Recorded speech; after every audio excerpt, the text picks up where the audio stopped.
Lunch হোক, সন্ধ্যার স্ন্যাক্সের সাথে হোক, অথবা রাত্রের ডিনারের সাথে, সব কিছুর সাথেই এই রেসিপিটা খুবই ভালো লাগে। এক আটি পরিমাণ ধনেপাতা নিয়েছি। ধনেপাতাটাকে কেটে টুকরো টুকরো করে নিয়েছি এবং খুব ভালো করে বেছে নিয়েছি।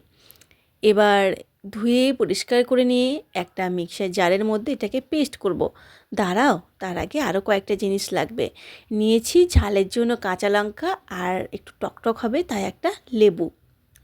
বেশ স্মুথ একটা পেস্ট বানিয়ে নিয়েছি।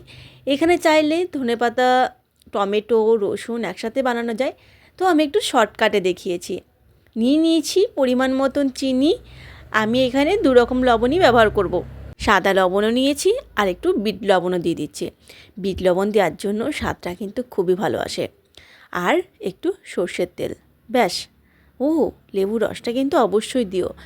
আর অনেকে তেঁতুলের কাতও দাও, তো শর্টকাটের জন্য লেবুর রসটা বেস্ট। এবার আর কি এই সব কিছুকে বেশ ভালো করে একটু মিলিয়ে মিশিয়ে নিলেই ধনেপাতার চাটনি রেডি। ভাতের সাথে কিংবা চিকেন পকোড়া, যে কোনো পকোড়ার সাথেই হোক, কিংবা রাত্রে ডিনারের পরে, সব কিছুর সাথেই খেতে খুবই ভালো লাগে। আচ্ছা, তোমাদের কার কেমন লাগে এই ধনেপাতার চাটনিটা? ছোট্ট একটা কমেন্ট করে জানিয়ে যেও। আমাদের তো ভীষণই ভালো লাগে। বিশেষ কোনো খাটুনি ছাড়াই এই ধনেপাতা দিয়ে সিম্পল একটা দুর্দান্ত চাটনি বানানো যায়। তাহলে তোমরা খেতে থাকো, আমি আসি।